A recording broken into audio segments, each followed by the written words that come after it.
A hot and humid night here from Walker Valley High School as the McMinn County Cherokees came away with the win 37-19 off a great rushing effort from a stable of backs led by DJ Kipson. I'm John Neal. With me is Eric Sisson. You listen to us live. Now we're here from the Red Zone Report again from Walker Valley High School.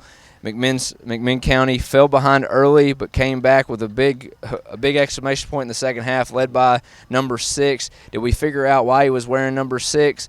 Maybe Demetrius Bradley was out, maybe out for the season. But again, give me 3 reasons why McMinn County was able to pull the victory tonight. Yeah, talking to Kempson post game there, he said Demetrius Bradley had a sickness and he was wearing number 6 in honor of Bradley. So we've kind of seen that trend happening here lately in college athletics and things like that.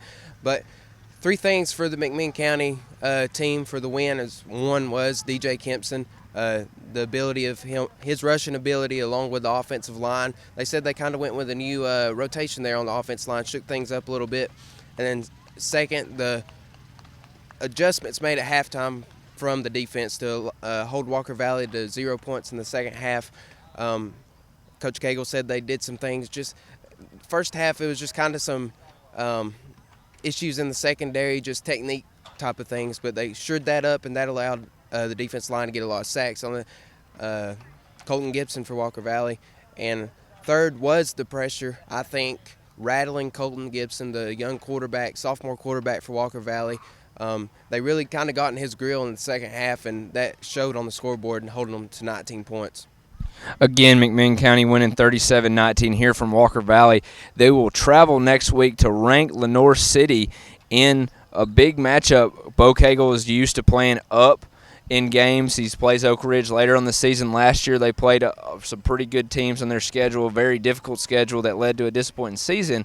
But after you talked with Coach Cagle tonight, where does he feel this team now goes into next week? You know, he's confident going into next week. He likes his performance. He would like some of the penalties they had late in the fourth quarter to get shored up. He kind of attributed penalties like that to their loss to Bradley Central earlier in the season. So I think just kind of shore up the penalties and just keep doing what you're doing. He said, got to get Kempson in the ice bath tonight and let him get recovered. He's like, because we need that guy next week. Up in the 40s for carries and 3 touchdowns tonight for DJ Kempson. He was our player of the game.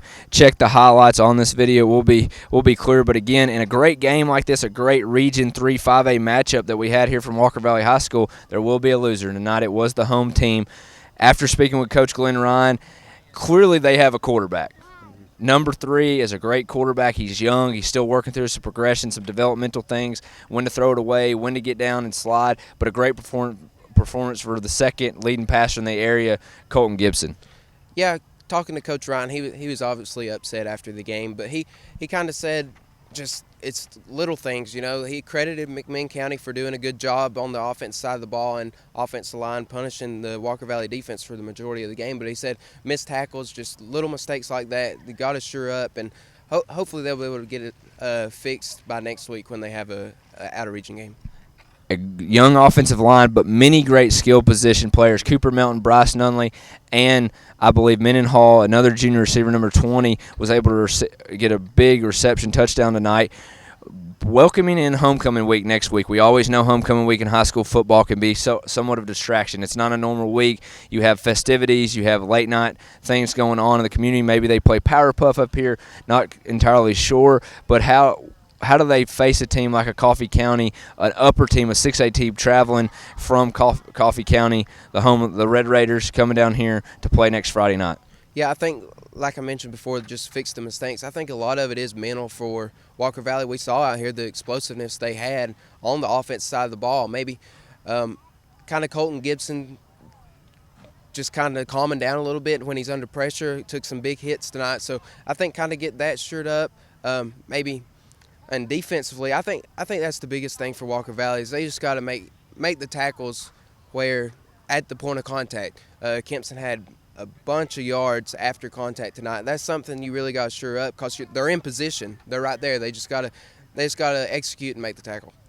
It seems as when Walker Valley would decide, or when McMinn County decided to run it up the A gap, it was clearly their bread and butter. They move on next week after a 37-19 victory here from Walker Valley High School to play Lenoir City. Walker Valley falling to 1-2, 0-1 in the region. They will take on Coffee County as they visit the Corral next week. I'm John Neal for the River City Red Zone Report. With me, as always, is Eric Sisson. Again, next week we'll be at Bradley Central as they host their crosstown rival Cleveland, and what everybody knows is Battle of Bradley County will be a great matchup from next Friday. Thank you for tuning in.